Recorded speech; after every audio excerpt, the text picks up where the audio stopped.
Bismillahirrahmanirrahim. Assalamualaikum warahmatullahi wabarakatuh. Sabahul khair anak-anak semua. Kaifa halukum? Bagaimana kabar kalian semua? Semoga Allah Subhanahu wa taala tetap memberikan kita kesehatan, tetap memberikan kita semangat untuk terus mengikuti pelajaran walaupun dengan keadaan seperti ini. Oke, pada kesempatan kali ini Ustadz akan melanjutkan bab yang kedua, yaitu tentang Asmaul Husna pada pelajaran Al-Islam. Oke, pada kali ini kita akan melanjutkan Asmaul Husna kita yang telah kita pelajari pada waktu lalu semester 1.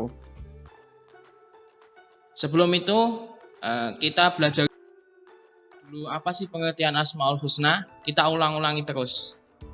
Yang pertama, pengertian Asmaul Husna. Apa sih itu Asmaul Husna? Asmaul Husna adalah nama-nama baik yang dimiliki oleh Allah Subhanahu wa taala.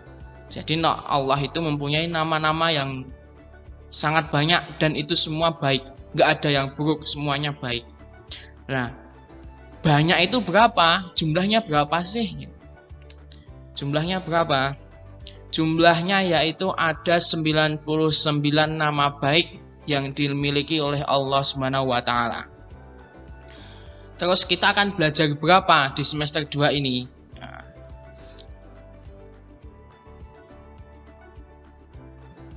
Kita akan belajar cukup 5 Asmaul Husna saja. Jadi 5 itu apa saja? Yang pertama Al-Adlu atau Al-Adil. Yang kedua adalah Al-Azim. Yang ketiga Al-Mumit. Yang keempat Al-Hayyu. Yang kelima adalah Al-Qayyum. Oke, kita lanjut ke Asmaul Husna yang pertama, yaitu Al-Adlu atau Al-Adil, atau dari maknanya, artinya sudah kelihatan. Dalam bahasa Indonesia kan ada kata-kata adil, berarti itu adalah artinya yaitu adil. Al-Adlu artinya adalah Allah yang maha adil. Maksudnya apa? Maksudnya keadilan Allah itu bersifat mutlak, tidak bisa dipengaruhi oleh manusia, tidak bisa dipengaruhi oleh orang lain. Misalkan Allah Subhanahu wa taala itu yang maha adil itu semua dari hewan yang kecil, paling kecil yaitu apa? Semut contohnya. Itu semuanya mendapatkan hak untuk makan. Manusia bisa makan, semut yang kecil saja juga mendapatkan keadilan untuk makan.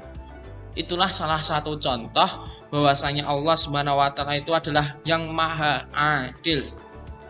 Selanjutnya yang kedua adalah bagaimana cara meneladani kita tentang sifat al-adilnya Allah ini. Yang pertama, kita harus menyadari bahwasanya dengan keadilan kita bisa mendekatkan diri kepada Allah. Itu tadi yang pertama, bahwasanya kalau kita bisa adil dalam suatu hal apapun, itulah menggambarkan bahwasanya kita itu semakin dekat dengan Allah. Yang kedua, husnudzon. Husnudzon itu apa? Berbaik sangka, selalu mikir yang baik-baik. Nggak boleh mikir yang jelek-jelek terhadap semua ketentuan Allah, semua keputusan Allah. Oh, hari ini nilai saya kok ujian kurang baik. Itu Allah sudah menentukan. Oh, karena mungkin belajarku kurang maksimal. Jadi besok kita harus percaya itu sudah menjadi ketentuan Allah. Jadi kita harus, supaya ujian kita ke depan baik, kita harus belajar lebih rajin lagi. Seperti itu. Selanjutnya harus bersikap adil terhadap sesama. Sama temennya harus adil. Kalau sama adiknya harus adil. Kalau misalkan punya adik 2, punya uang 2.000 ya 1.000 yang adil, jangan yang satu 1.000 yang satu 500, nggak boleh, harus adil. Selanjutnya tidak membeda-bedakan dalam berteman. Jadi kalau misalkan kalian berteman dengan si A itu gini, terus dijadikan teman akrab. Terus si B itu karena sifatnya gini, terus dijauhi, nggak boleh. Semua harus dijadikan teman, nggak boleh membeda-bedakan teman. Selanjutnya yaitu Al-Azim. Al-Azim itu artinya apa? Yaitu Allah yang Maha Agung. Maksudnya adalah sifat-sifat yang dimiliki oleh Allah itu semuanya mulia, tidak bisa disamakan dengan sifat manusia. Walaupun sebaik-baiknya manusia, masih lebih baik sifat baiknya Allah Subhanahu wa Ta'ala. Bagaimana cara meneladaninya? Ya, yang pertama yaitu kita harus yakin dulu kalau yang namanya Allah itu punya segala hal yang apa ia miliki di dunia ini. Itu menandakan bahwasanya kita itu yakin dengan kebesaran Allah dan keagungan Allah. Yang kedua, selalu memuji dan mengagungkan Allah. Jadi kalau misalkan kita melihat pemandangan yang indah, kita menyebut dan mengingat Allah dengan kata-kata subhanallah. Kalau misalkan kita jatuh, astagfirullah, dan lain sebagainya. Selanjutnya yaitu menyadari bahwasanya kita itu manusia tidak boleh sombong. Karena apa? Karena yang memiliki keagungan itu Allah. Yang memiliki sifat yang boleh sombong itu hanya Allah. Manusia tidak boleh sombong di hadapan Allah dan di hadapan manusia lainnya.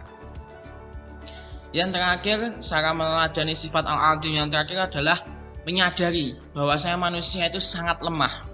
Bayangin, sekuat-kuatnya manusia, kalau Allah sudah mengatakan dia itu harus sakit, ya sakit. Kalau sekuat-kuat manusia itu ditabrak mobil, dia juga sakit. Allah sudah mengatakan kamu mati, sekuat manusia tidak akan bisa menghindari yang namanya kematian. Seperti itu. Lanjut ke yang nomor 3, yaitu Al-Mumit. Apa itu Al-Mumit? Yaitu Allah yang Maha mematikan. Maksudnya apa? Maksudnya adalah Allah yang Maha menciptakan dan menghidupkan makhluknya, sekaligus bisa mematikan. Nah, seperti itu loh maksudnya. Jadi semua orang yang di dunia ini yang mati itu semua Allah lah yang mematikan. Dan semua bayi-bayi yang lahir di dunia ini Allah lah semua yang menghidupkannya. Terus bagaimana cara kita meneladani Al-Mumit, sifat Al-Mumit itu? Yaitu yang pertama, selalu mengingat bahwasanya hidup kita tidak selamanya. Ingat, salah satu cerita seorang nabi dengan seorang raja yang dimana dia sangat sombong. Dia bisa mengatakan bahwasanya akulah Tuhan yang bisa mematikan dan menghidupkan seorang hamba. Ingat siapa itu? Raja siapa dan nabi siapa? Yaitu Nabi Musa dan Raja Fir'aun. Bagaimana ketika Raja Fir'aun dengan sombongnya, Raja Fir'aun mengatakan, aku bisa menghidupkan dan mematikan seorang manusia. Lantas Nabi Musa, tunjukkan bagaimana cara engkau mematikan dan menghidupkan manusia, wahai Raja Fir'aun. Seketika pada waktu itu, Raja Fir'aun memanggil pengikutnya satu. Dan memanggil pengikutnya satu lagi. Jadi ada 2 pengikutnya di situ. Yang satu akan dimatikan. Maka dibunuhlah pengikut itu. Matilah seketika pengikut itu. Tapi ketika yang satu ingin dihidupkan, dia dibiarkan, dia bebas. Dengan sombongnya Raja Fir'aun mengatakan seperti itu. Tapi ketika Nabi Musa mengatakan Tuhanku tidak seperti itu, Raja Fir'aun mati di tengah lautan, tenggelam di tengah ombak yang sangat besar. Itu tadi keagungan bahwasanya manusia itu tidak bisa hidup selamanya. Selanjutnya, karena tidak hidup selamanya, kita harus menyadari waktu kita itu harus kita manfaatkan untuk beramal soleh. Jadi anak-anak kalau pagi harus bantu orang tua, ya, yang membersihkan rumah, yang jualan ya membantu jualan dan lain sebagainya. Itu salah satu juga cara bentuk kita beramal soleh. Selanjutnya, menjauhi perbuatan tercela. Nggak boleh melakukan hal-hal yang jelek-jelek, harus selalu hal-hal yang baik, harus selalu beramal soleh tadi itu. Jadi nggak boleh jiwit kancane, ganggu kancane, nyontek tugasnya kancane, itu juga nggak boleh.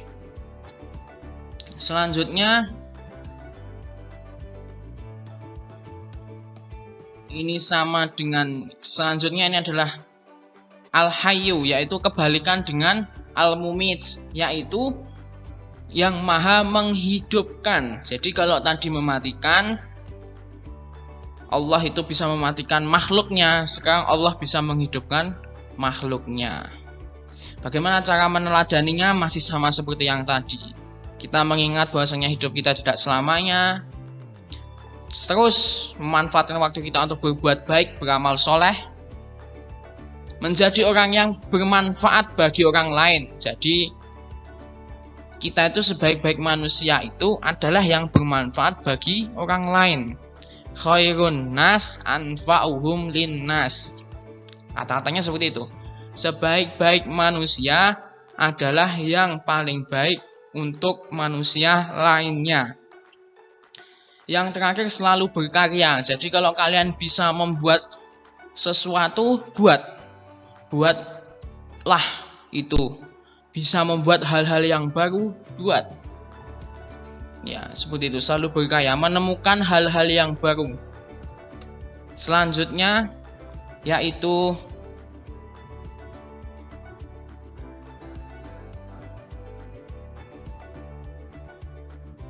Al-Qayyum, yaitu Allah yang maha mandiri. Maksudnya apa? Allah Subhanahu wa Ta'ala tidak membutuhkan pertolongan manusia, tidak membutuhkan pertolongan hambanya. Jadi ketika Allah Subhanahu wa Ta'ala mengatur semua alam yang ada di dunia ini, semua alam semesta ini, itu tanpa ada pertolongan siapapun. Bagaimana cara kita meneladani sifat Al-Qayyum? Yaitu dengan melakukan hal apapun secara mandiri atau sendiri. Jadi kalau misalkan kita mau melakukan hal apapun, jangan sedikit-sedikit minta tolong sama orang tua. Kita kerjakan dulu sendiri semampu kita. Kalau misalkan kita baru tidak bisa, baru kita minta pertolongan kepada orang tua kita atau kepada teman kita. Intinya harus usaha sendiri dulu. Selanjutnya yaitu menjauhi sifat bergantung kepada orang tua. Ini tadi, nggak boleh sedikit-sedikit bapak, sedikit-sedikit ibu, sedikit-sedikit minta tolong, kayak seperti itu. Nggak boleh, semuanya harus kita lakukan sendiri dulu. Pakai baju harus sendiri, makan ngambil sendiri, jangan makan suruh ngambilin orang tua, harus ngambil sendiri dulu. Selanjutnya harus saling tolong menolong. Ya, ini tadi sudah. Ya, itu tadi Asmaul Husna kita, 5 Asmaul Husna yang kita pelajari pada semester 2 ini. Cukup sekian dari Ustadz. Apabila ada salahnya Ustadz mohon maaf. Akhirul kalam, wassalamualaikum warahmatullahi wabarakatuh.